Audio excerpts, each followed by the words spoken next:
Shyamlal, director चिराग hospital Gurgaon. यदि मैं अपने वार्ड की बात करूं तो ये तो स्लम बस्ती में तब्दील हो गया है। 10 साल से इस वार्ड में कुछ काम नहीं किया गया। लोग आंसुओं से रोते हैं।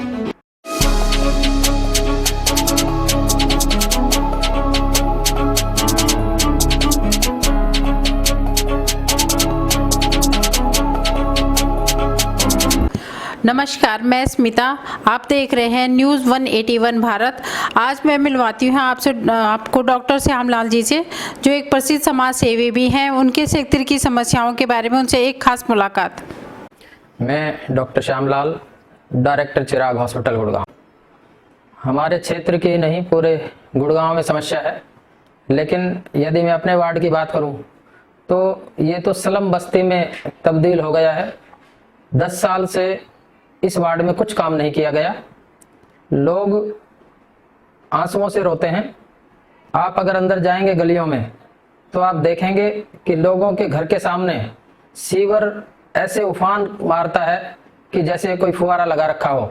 लोगों के घर के सामने, गेट के सामने, मुझे कहने में बड़ी शर्म आती है, कहा नहीं जाता, लेकिन आपका क्वेश्चन है तो जवाब देना पड़ेगा। लोगों के घर के सामने लैट्रिन तैरती हुई नजर आती है। वो पता नहीं कैसे खाना खाते हैं लोग, नाक बंद करके घर में बैठते हैं। लोग बहुत बुरी तरह से, बहुत ज्यादा परेशान हैं। बिल्कुल सरकार ने कोई काम नहीं किया। यहाँ का जो पार्षद रहा, पूरे 10 साल पता नहीं उसने कहाँ बिता दिए, कहाँ लगा दिए। आज तक वो कभी किसी गली में उसने जाकर नहीं देखा।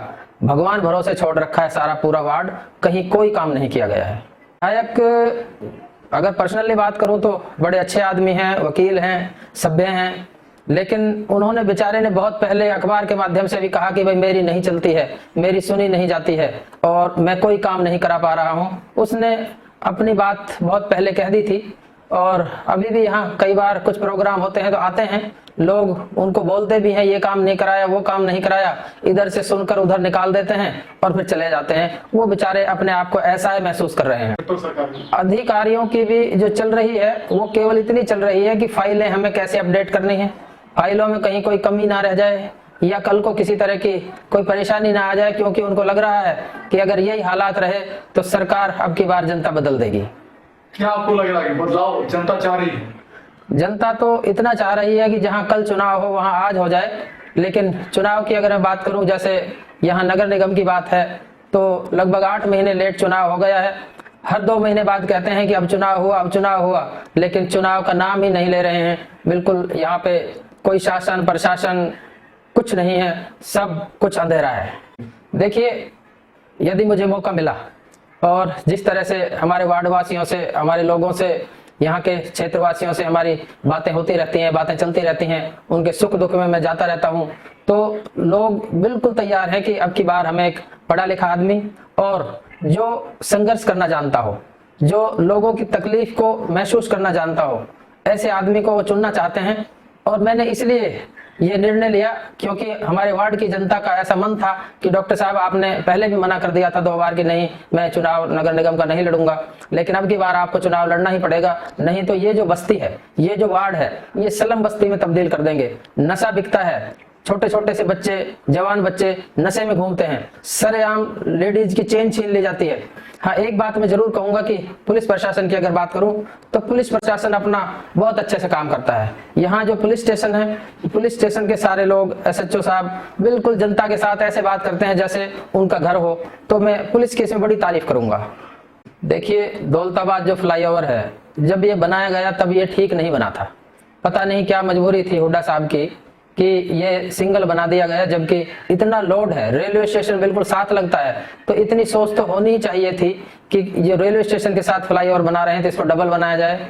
लोग इतना जाम होता है कि सुबह जो हमारे साथी, हमारे दोस्त जो वकील हैं, वो सुबह जब कोर्ट जाते हैं तो उनको भरोसा नहीं होता कि मैं टाइम पर कोर्ट पहुंच जाऊंगा और जज साहब जो होंगे वो, मैं जज साहब को, उनके कोर्ट को अटेंड कर पाऊंगा, उनको भरोसा नहीं होता है। चाहे वो 1 घंटे पहले चल दें, चाहे वो 2 घंटे पहले अपने घर से चल दें। कई वकीलों ने तो उधर शांति नगर, ओम नगर में, जबकि उनका अपना मकान है, बच्चे यहीं रहते हैं, फिर भी उधर 10-10 हजार रुपए किराया देके वहां पर रूम लिए हुए हैं, क्योंकि जब कोई ऐसी इंपॉर्टेंट तारीख होती है तो वो अपने घर नहीं आते, उधर ही रुक जाते हैं ताकि वो कोर्ट को अटेंड कर लें। रही बात इधर जो लोग आते हैं, इतना जाम होता है कि आदमी पैदल चलना भी बड़ा मुश्किल होता है, पैदल भी जो है ना रोड को पार नहीं कर सकते। लेकिन सरकार ने बिल्कुल आंखें बंद कर रखी हैं। सरकार की बात करूं तो मैं, जो पार्षद है यहाँ का, उसने बिल्कुल कोई काम नहीं किया। इतना जाम होता है कि आदमी साइकिल लेकर भी नहीं निकल सकता।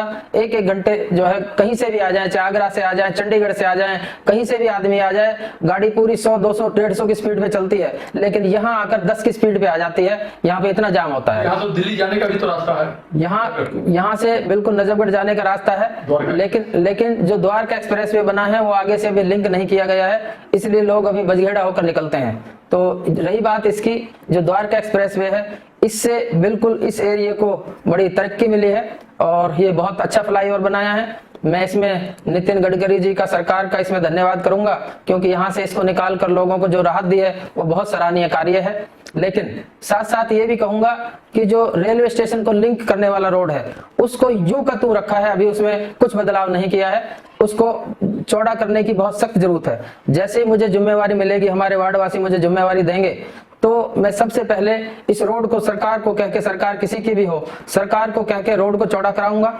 राजेंद्र पार्क वाला जो रोड है बहुत चौड़ा रोड है, लेकिन दोनों तरफ से 10-10 फीट, 20-20 फीट लोगों ने दबा रखा है। अपनी दुकान के सामने जो दुकान है, इतनी बड़ी दुकान आगे लगा रखी है। मैं किसी का नाम ना लेके, ये सभी लोगों ने कर रखा है, एक दूसरे को देखा देखी, और निकलने की बिल्कुल जगह नहीं है। इस रोड को बिल्कुल ऐसा बनाऊंगा जैसे बजगेड़ा गांव के बीच में से रोड निकल के गया है, इस तरह का इस रोड को बनवा दूंगा यदि मुझे जिम्मेवारी मिली। तो मुझे उम्मीद भी है कि अब की बार 100% मेरे वार्डवासी मुझे जिम्मेवारी देंगे।